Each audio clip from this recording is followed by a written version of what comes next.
일단은 전쟁의 휴전 상태라도 만들어진다 그러면 절반의 성공일 것입니다. 그 휴전 상태는 결국은 향후 최소한 수개월간 이어질 그런 협상 과정이 만들어질 것이고, 또 그 과정에서 단계적인 합의라도 이루어진다 그러면 조금은 완화되는 국면으로 전환되겠다는 희망을 가질 수 있겠지만, 그러기에는 제가 판단할 때 서로의 골이 너무 깊고 또 서로에 대한 믿음도 별로 없는 것 같습니다. 관세는 그저 핑계일 뿐이고 결국 본질은 미국이 과거에 영국이나 소련과 했던 것처럼 헤게모니 쟁탈전이기 때문에 이번에는 상대만 중국으로 바뀌고 있는 것입니다.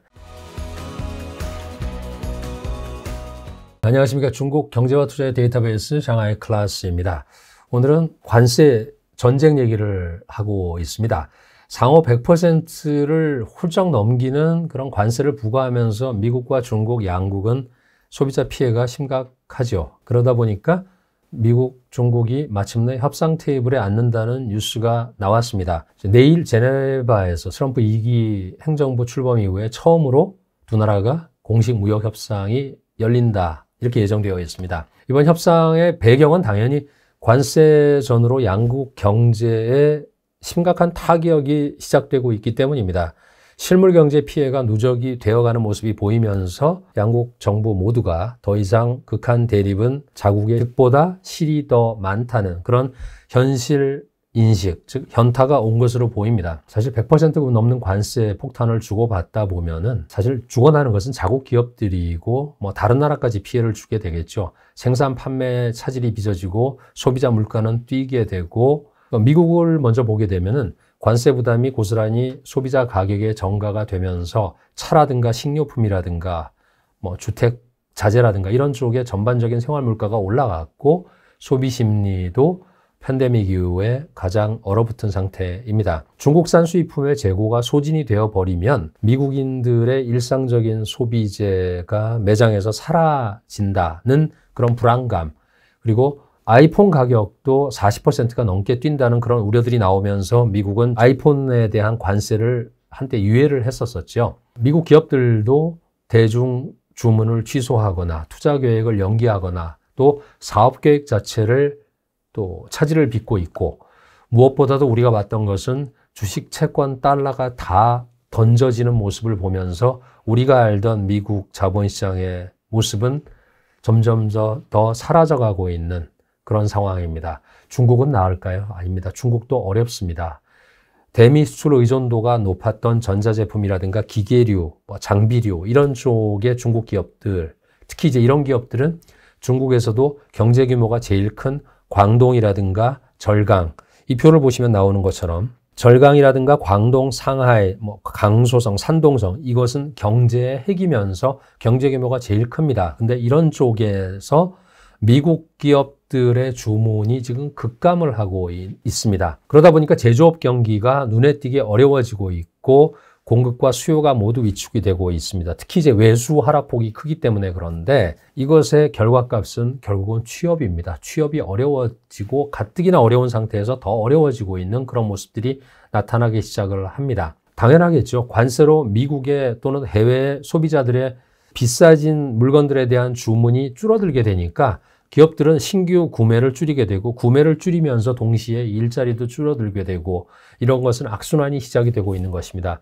갈수록 중국에서 제일 걱정하는 것이 디플레이션인데, 가격은 더 하락하게 되고, 그 가격 하락에 맞추어서 정책을 계속 내어놓고 있던 것인데, 이런 것들이 서로 나선형 구조로서 악영향을 주면서 디플레이션을 타개하겠다는 그런 정책적인 노력이 물거품이 되어가는 그런 모습도 보이고 있습니다. 가격이 하락하고 기업의 수익이 나빠지고 노동력 수요가 위축이 되고 고용이 줄어들고, 이것이 바로 나선형 구조입니다. 2천만 명의 고용이 흔들릴 수 있습니다. 그리고 어제 나온 제가 한 리포트를 봤는데 중국의 일용직 고용자의 인력수가 2억 명을 초과하고 있다는 그런 분석 보고서가 있습니다. 이건 다음에 한번 제가 정리를 하도록 하겠습니다. 그러다 보니까 WTO에서도 현재의 관세 수준이 유지가 될 경우에는 중국의 대미 수출액은 전년 대비해서 77%가 줄어들 것이다.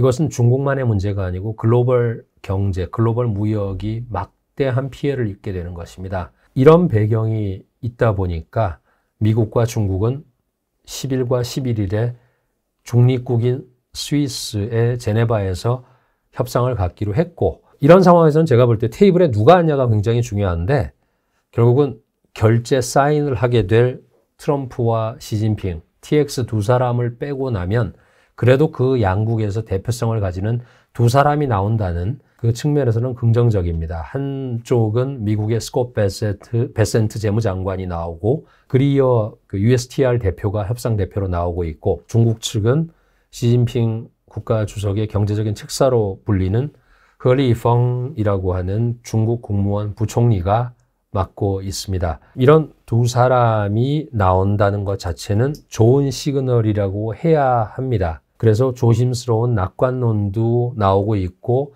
양국의 협상 대표들은 그런 대화 의지를 표하고는 있습니다. 특히 이제 스콧 베센트 재무장관은 국제 경제 질서를 미국의 이익에 부합하도록 재조정을 하기 위한 생산적인 대화가 이루어지기를 기대한다. 뭐 희망사항이겠지만, 그러면서도 이제 폭스뉴스에서 인터뷰할 때는 이번 스위스 회동이 초기 협상의 성격일 뿐이다라면서 또 한 발 살짝 물러나는 그런 모습도 보여줬고요. 어떻게 전개될지는 자기도 모르겠다, 미지수다, 이렇게 얘기를 했습니다. 그리고 하지만 현재 상황이 지속 가능하지는 않다, 이런 말을 했었죠. 소위 말하는 디에스컬레이션의 필요성을 강조를 하기도 했습니다. 반면에 중국 상무부 대변인 같은 경우는 미국이 제공한 정보를 신중히 평가한 끝에 미국과 접촉하기로 했다, 이런 또 신경전도 벌이고 있는 모습이 보입니다. 아울러서 미국의 일방적인 관세 조치로 중국과 세계에 초래한 심각한 부정적인 영향을 미국은 직시해야 된다라고 지적질을 하면서 미국의 책임 있는 태도를 또 촉구하고 나섰습니다. 신경전을 계속 벌이고 있는데, 대화를 환영한다고 하면서도 이번 대화를 위해서 전화는 미국이 먼저 했다라는 뉴스를 중국의 자국민들에게 흘리고 있습니다. 결국은 대국민, 국내용 체면 치레를 하는 것인데, 누가 전화를 먼저 했는지가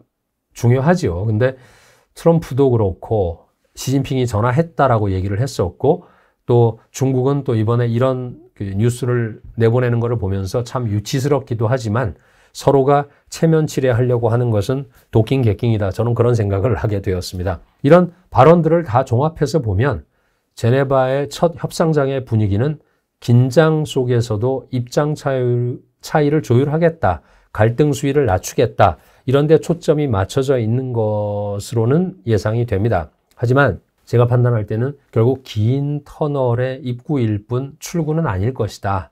이번 만남은 트럼프가 취임한 이후에 첫 대면인 만큼 큰 조치가 나올 가능성은 저는 별로 크지 않다고 보고 있습니다. 그저 향후의 협상 로드맵을 그리는 정도의 자리이긴 하지만 어느 쪽도 쉽게 양보하기에는 어렵습니다. 하지만 협상 당사자들이 양국 경제의 사령탑이기 때문에 일단은 전쟁의 휴전 상태라도 만들어진다 그러면 절반의 성공일 것입니다. 그 휴전 상태는 결국은 향후 최소한 수개월간 이어질 그런 협상 과정이 만들어질 것이고, 또 그 과정에서 단계적인 합의라도 이루어진다 그러면 조금은 완화되는 국면으로 전환되겠다는 희망을 가질 수 있겠지만, 그러기에는 제가 판단할 때 서로의 골이 너무 깊고 또 서로에 대한 믿음도 별로 없는 것 같습니다. 관세는 그저 핑계일 뿐이고 결국 본질은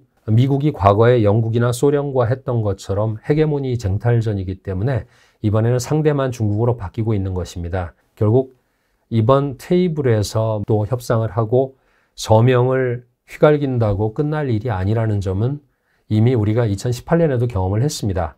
하지만 그저 좀 희망이라도 가져본다 그러면 거의 미쳐갈 것 같던 두 고래의 싸움이 이번에 시간표라도 일정표라도 좀 정해지면 새우 등이 좀 터지는 일은 조금 줄어들지 않겠나, 그런 바람이 조금 있습니다. 오늘의 항로를 마치겠습니다. 감사합니다.